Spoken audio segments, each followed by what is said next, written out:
much for your service to our country. AUSA is really, especially at our local level, is really trying to take, we're trying to do much more with young professionals. Whether they're in the community, they're becoming soldiers, you name it. We really want to reach everybody out there to say thank you, to educate them, and to say that we're here for you through your career as well. So again, thank you very much. Let's give them another round of applause.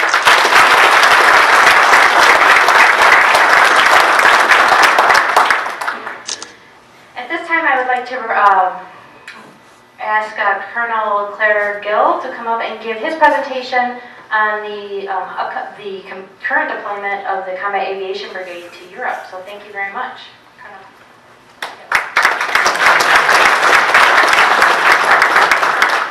Thanks, Michelle. Thanks for having me. If I do my job right, we'll get these 4 young soldiers to be Ranger qualified aviators. Okay, we're gonna, my number one sort of stressful thing in life is commo and communications. We're gonna try to run a video here, so let's see if we can pull it off. Russia breaking international law, turmoil in North Africa and the Middle East, the refugee and migration crisis, international terrorism, hybrid warfare, and cyber attacks. These are pressing challenges requiring unity and resolve and a strong transatlantic bond. NATO is united.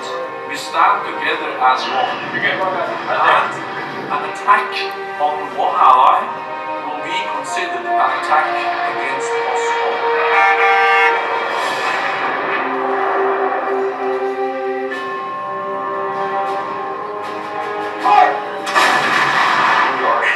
Assurance to deterrence and use strategy and leading the way here in the change we have in Europe. With the deployment of the 3rd Brigade, Combat Team 4th Infantry Division is a visible sign of the continued U.S. commitment to peace and security on the continent of Europe. The readiness of our land forces is always going to be an essential part of deterrence. It requires capability, it requires demonstrated will to use that capability. The important part of that is speed. We've started with recent exercises, working on all the things that we need to do to be able to move quickly, assemble quickly, and ensure possible operations. The number of troops we have in Europe forward station today on a permanent basis is somewhere around 30,000 or so, and that is significantly smaller than we've had in decades past. So the rotational forces play a key role in that. Have that ability to project that combat power, ultimately deter any aggression. It's easy to say on paper this can be done, and we're doing it on a small scale, but if we can rapidly deploy from that port to anywhere in Western Europe and then pushing as far as Poland, we have that capability. Army reserves and National Guards are the lifeblood of making 30,000 soldiers look like 300,000 soldiers, and they are working and training with our multinational partners and allies here in Europe. This is the way we're going to fight conflicts in the future. So if we're going to fight this way, we need to train this way. How you build a relationship, it has to be founded on trust. And then we have to have continuity. So the state partnership program to me provides those 2 things. And we're trying to build long-term relationships. We know that we need each other, but we know also that we can rely on each other. We've experienced that in many missions where we have been working and fighting shoulder by shoulder.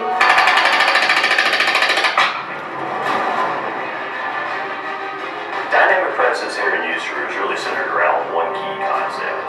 We take every opportunity with our units, partners, and allies to get away from the tough issues such as freedom of movement, all the way down to the training at the very lowest levels. It's hard and it's realistic.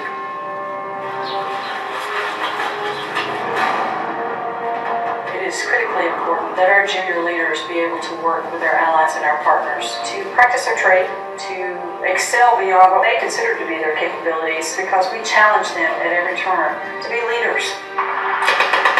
Right now we're proving a capability that through our readiness we can work hand in hand with our allies ready to execute an operation. We're an excellent representation of the U.S. Army, and you guys understand that, and we're here and ready to go.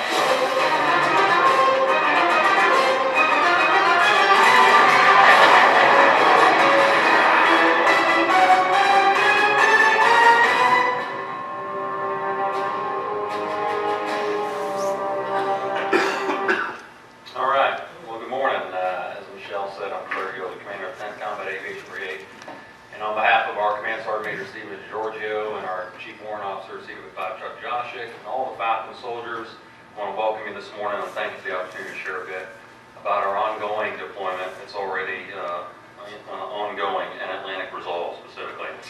Before I dig into that, however, I'd like to provide some context to you about what your mountain soldiers have been doing and are currently doing. We recently welcomed home our 110 Attack Reconnaissance Battalion from Kuwait, Iraq, and Afghanistan in December, where they were the decisive advantage for U.S. and coalition troops fighting terror and tyranny. We also are in the throes of transitioning our CAV squadron from 6.6 from OH-58Ds to our heavy armed reconnaissance squadron comprised of AH-64 Apaches. And you might recall they returned from Korea last summer and they have another assigned mission on the horizon again this fall.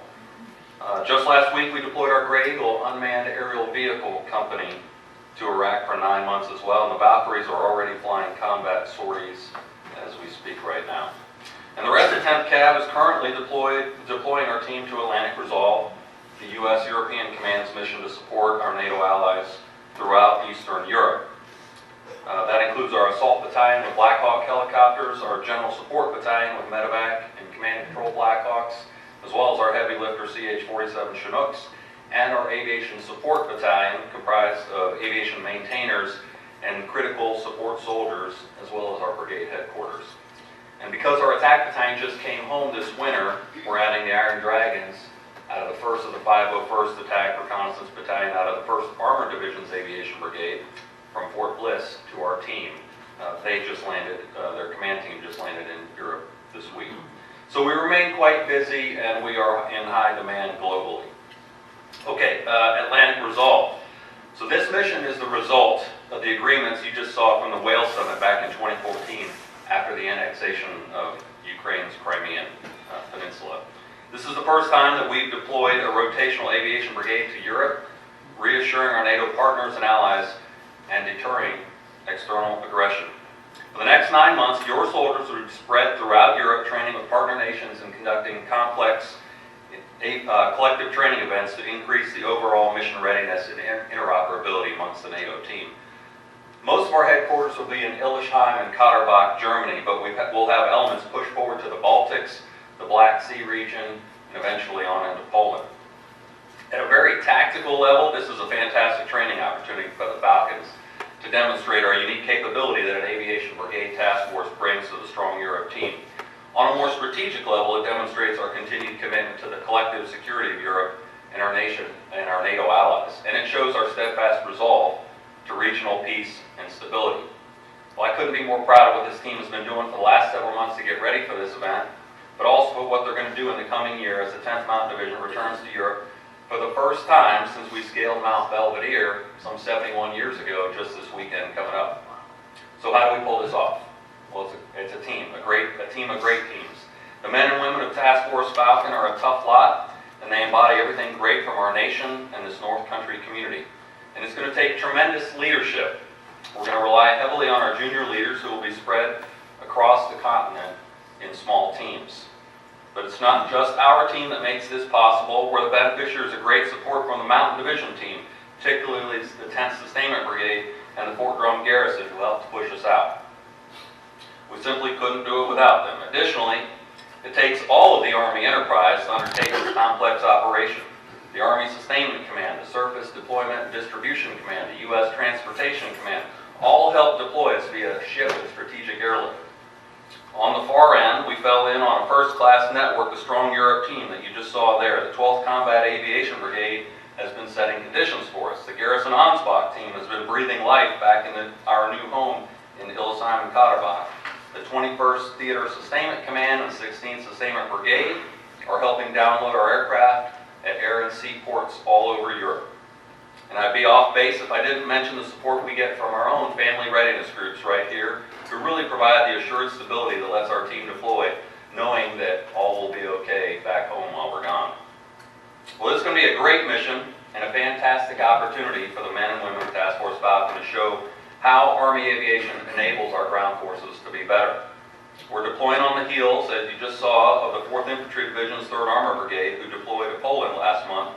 And the Iron Soldiers set a high bar for us to follow as we conduct reception, staging, and onward movement to our assembly areas. We are on the clock, measuring our speed of assembly and demonstrating the synchronization required to move our brigade brigade into multiple air and sea ports throughout all of Europe. I call it disaggregated massing of force. And we aren't wasting a second of time. In fact, tomorrow, we'll conduct air assault training with the 2nd Cavalry Regiment at Hohenfeld's training area, 4 days, just 4 days after we drop the ramp on the ship Ark Endurance. On the 9th of March, Task Force Falcon will officially assume command of the aviation forces supporting Atlantic Resolve, and I'm absolutely confident that we will be a decisive force for assurance and deterrence this year in Europe. We're honored to that the Army called our number for this critical mission, and will proudly represent professionalism of the 10th Mountain Division and all we do this year. We look forward to seeing many of you upon our redeployment this fall. With that, I think I have a couple minutes if we want to open up for questions. I also want to announce that we have a couple of our battalion command teams. So in your pamphlets, you can see that we're going to be spread pretty wide. So our battalions will have each in command of Atlantic Resolve North, Atlantic Resolve Center, and Atlantic Resolve South. So we've got command teams from 210, the Assault Battalion, 310, the General Support Battalion, and the 277 Aviation Support Battalion. So with that, climb to glory, I will take a couple questions, and I know we've got another follow-on event we got to get to here later this morning. And if there are none,